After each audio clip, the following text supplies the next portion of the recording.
दोस्तों, इस समय छत्तीसगढ़ के 1 लाख से भी अधिक आउटसोर्स अनियमित कर्मचारियों को वेतन के लिए संघर्ष करना पड़ रहा है। इसी महत्वपूर्ण मुद्दे के बारे में हम इस वीडियो के अंदर विस्तार पूर्वक समझने वाले हैं। नमस्कार दोस्तों, मैं हूं आपका दोस्त लोकेश साहू और आप देख रहे हैं लोकेश साहू यूट्यूब चैनल। आप सभी दर्शकों का हमारे इस यूट्यूब परिवार में बहुत बहुत स्वागत है। दोस्तों, सबसे पहले आपकी जानकारी के लिए बता दूं कि एक तरफ इधर केंद्र सरकार ने 21 नवंबर 2025 से देश में नए श्रम कानून को लागू कर दिया है, जिसमें 29 पुराने कानूनों को मिलाकर 4 संहिता बनाए गए हैं, जैसे कि code on wages, industrial relation code, code on social security and occupation safety और health and working condition code. इन चारों संहिता की व्यवस्था नए श्रम कानून में किया गया है।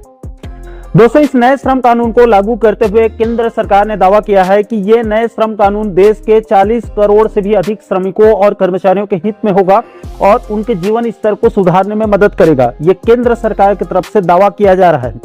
दोस्तों, इस 4 नए श्रम कानून को लागू करने के बाद छत्तीसगढ़ के मुख्यमंत्री विष्णुदेव साय जी ने सोशल मीडिया में पोस्ट करके केंद्र सरकार और पीएम मोदी का धन्यवाद ज्ञापित किया है। दोस्तों, सीएम साय ने अपने पोस्ट में लिखा है कि मुख्यमंत्री विष्णुदेव साय ने आज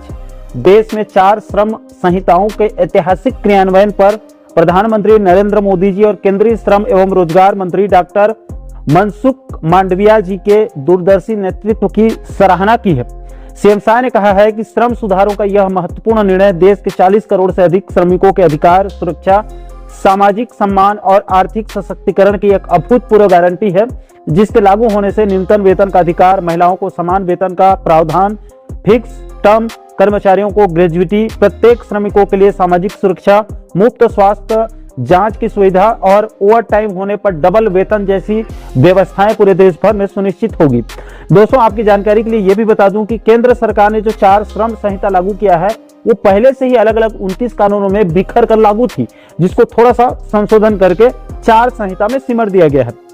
और उसका पूरे देश भर में ढोल पीटा जा रहा है। दोस्तों, एक तरफ तो सीएम साय ने केंद्र के नए श्रम कानून के नाम पर मोदी भक्ति में वो लगे हुए हैं, लेकिन अपने ही राज्य के 1 लाख से अधिक आउटसोर्स अनियमित कर्मचारियों की पीड़ा को नहीं देख रहे हैं, जिनको वेतन के लिए दिन रात संघर्ष करना पड़ रहा है। दोस्तों, इस मुद्दे को लेकर छत्तीसगढ़ प्रगतिशील अनियमित कर्मचारी फेडरेशन के प्रदेश अध्यक्ष गोपाल प्रसाद साहू जी ने एक बड़ा खुलासा किया है। दोस्तों, इस मुद्दे को लेकर छत्तीसगढ़ प्रगतिशील अनियमित कर्मचारी फेडरेशन ने प्रेस नोट जारी करके साय सरकार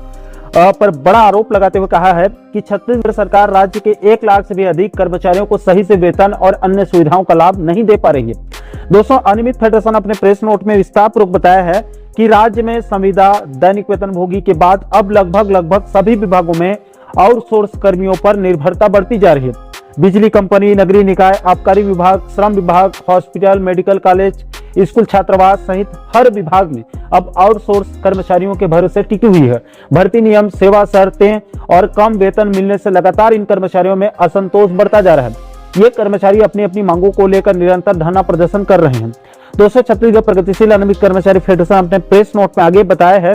कि राज्य में तृतीय और चतुर्थ श्रेणी में लगभग 1 लाख से भी अधिक आउटसोर्स कर्मचारी 100 से अधिक एजेंसी के माध्यम से अलग अलग विभागों में अपनी अपनी सेवा दे रहे हैं। अनियमित फेडरेशन का कहना है कि इन आउटसोर्स कर्मियों को पीएफ, ग्रेजुइटी जैसी सुविधाओं का लाभ नहीं मिलता है, जबकि इनको न्यूनतम मजदूरी से भी कम वेतन मिलता है। इस प्रकार से राज्य सरकार युवाओं का शोषण कर रही है। दोस्तों, अनियमित फेडरेशन अपने प्रेस नोट में यह भी बताया है कि सरकार को हर साल एजेंसी को 276 करोड़ रुपए अतिरिक्त देना पड़ रहा है, जिससे सरकार को प्रति वर्ष 276 करोड़ रुपए का आर्थिक नुकसान हो रहा है। दोस्तों, इसे आप ऐसे समझिए, मान लीजिए प्रति कर्मचारी का मासिक वेतन 10,000 रुपए है। इसमें 1 लाख कर्मचारियों का 12 महीने का 1200 करोड़ रुपए वेतन के रूप में भुगतान किया जाता है, जिसमें 18% जीएसटी और 5% एजेंसी का सेवा शुल्क, कुल 276 करोड़ रुपए इसमें दिया जा रहा है। दोस्तों, अनियमित फेडरेशन अपने प्रेस नोट में यह भी बताया है कि मजदूरी संहिता 2019, औद्योगिक संबंध संहिता 2020, सामाजिक सुरक्षा संहिता 2020 और व्यवसायिक सुरक्षा, स्वास्थ्य और कार्य शर्तें संहिता 2020 सहित कई श्रम कानून प्रचलन में हैं, लेकिन सरकार इन कानूनों को नहीं मानती। श्रम न्यायालय भी सिर्फ दिखावा और खानापूर्ति के लिए है। दोस्तों, अनियमित फेडरेशन अपने प्रेस नोट में सुप्रीम कोर्ट के एक जजमेंट का जिक्र करते हुए लिखा है कि सुप्रीम कोर्ट ने जग्गो एवं अन्य बनाम भारत संघ दिसंबर 2004 और श्रीपाल बनाम नगर निगम गाजियाबाद फरवरी 2025 के इस फैसले में सुप्रीम कोर्ट ने स्पष्ट किया है कि कर्नाटक राज्य बनाम उमा देवी 2006 के निर्णय का उपयोग नियोक्ता द्वारा यानी कि सरकार के द्वारा नियमितीकरण करने से इनकार नहीं किया जा सकता, विशेषकर जब कर्मचारी लंबे समय से सेवा दे रहे हों। न्यायालय ने दोहराया है कि कर्नाटक राज्य बनाम उमा देवी 2006 निर्णय का उद्देश्य पिछले दरवाजे से अवैध नियुक्तियों को रोकना था, न कि आवश्यक कार्य करने वाले लंबे समय से सेवा दे रहे कर्मचारियों के नियमितीकरण से वंचित करना इसका बिल्कुल भी उद्देश्य नहीं था। इस निर्णय से यह स्पष्ट हो जाती है कि न्यायालय भी अनियमित कर्मचारियों के शोषण के खिलाफ सख्त रुख अपनाते हुए उनके अधिकारों की रक्षा के लिए तत्पर है।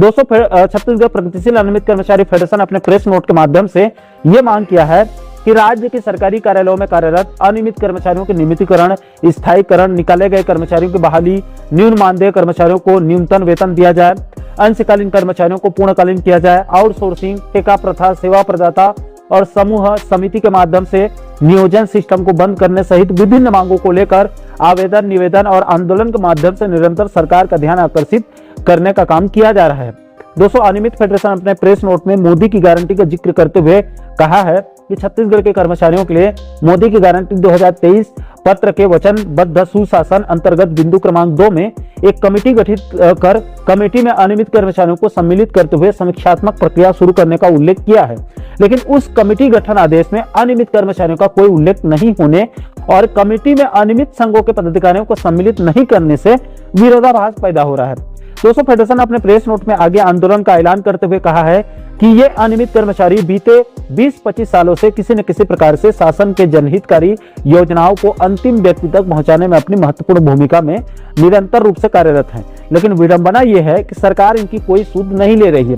अभी वर्तमान में इनकी स्थिति मध्यकालीन बंधुआ मजदूर से भी बदतर हो गई है। पारिवारिक जिम्मेदारी, आर्थिक असुरक्षा, बेरोजगारी, प्रशासनिक दबाव की वजह से अपने विरुद्ध हो रहे अन्याय को सहने के लिए ये विवश हो रहे हैं। इसलिए इन सभी अन्याय से त्रस्त होकर छत्तीसगढ़ प्रगतिशील अनियमित कर्मचारी फेडरेशन ने आगामी दिसंबर महीने में महा आंदोलन करने का ऐलान कर दिया है। दोस्तों, फेडरेशन अपने प्रेस नोट में प्रदेश के अंदर अभी कौन कौन से विभागों में कितने कितने आउटसोर्स कर्मचारी काम कर रहे हैं उसके संबंध में एक अनुमानित डाटा पेश करते हुए बताया है कि एक अनुमान के मुताबिक राज्य के 49 विभागों में करीब 1,01,166 आउटसोर्स कर्मचारी काम कर रहे हैं। इसके अलावा आप इस सूची में यह भी देख सकते हैं कि राज्य के कौन कौन से विभाग में कौन कौन से प्लेसमेंट एजेंसी काम कर रही है जिसके अंदर आउटसोर्स कर्मचारी काम कर रहे हैं। दोस्तों, छत्तीसगढ़ प्रगतिशील अनियमित कर्मचारी फेडरेशन ने अपने प्रेस नोट में आगे बताया है कि इस समय राज्य में एक अनुमान के हिसाब से प्लेसमेंट, ठेका, सेवा प्रदाता, मानदेय, जॉबदार, अंशकालीन, दैनिक वेतनभोगी और संविदा कर्मचारियों की कुल संख्या करीब 2,10,634 के आसपास है। इसके अलावा न्यून मानदेय में काम करने वाले कर्मचारियों जैसे कि पंचायत भृत्य, पंचायत कंप्यूटर ऑपरेटर, किसान मित्र, स्कूल सफाई कर्मचारी, मध्याह्न भोजन रसोईया कर्मी, मितानिन, आंगनबाड़ी कार्यकर्ता, सहायिका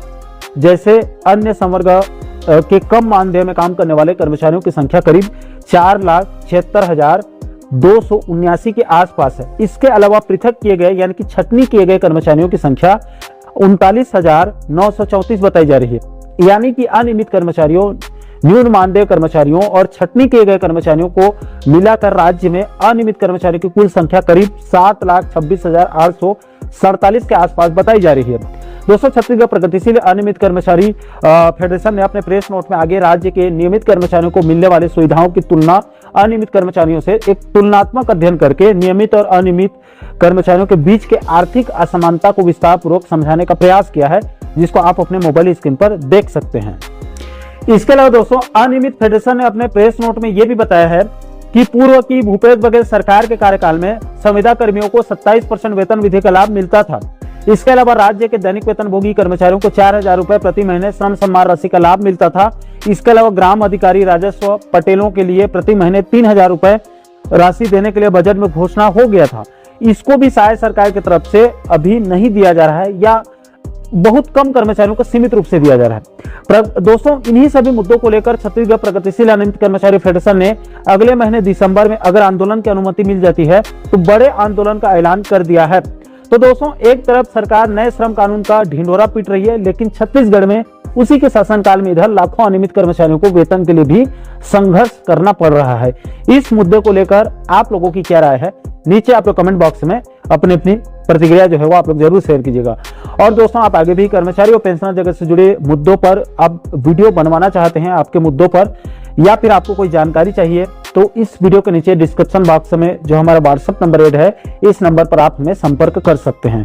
और दोस्तों, आप आगे भी छत्तीसगढ़, मध्य प्रदेश के साथ साथ केंद्रीय कर्मचारियों और पेंशनर जगत से जुड़ी इस प्रकार के महत्वपूर्ण मुद्दों पर आप आगे वीडियो देखना चाहते हैं, तो आप हमारे चैनल को जरूर सब्सक्राइब कर लीजिएगा, ताकि आने वाले सभी नए वीडियो का नोटिफिकेशन जो है वो आप लोगों तक तुरंत पहुंच सके। दोस्तों, इस वीडियो में फिलहाल अभी के लिए इतना ही। इस वीडियो को अंत तक देखने के लिए आप सभी दर्शकों का बहुत बहुत धन्यवाद।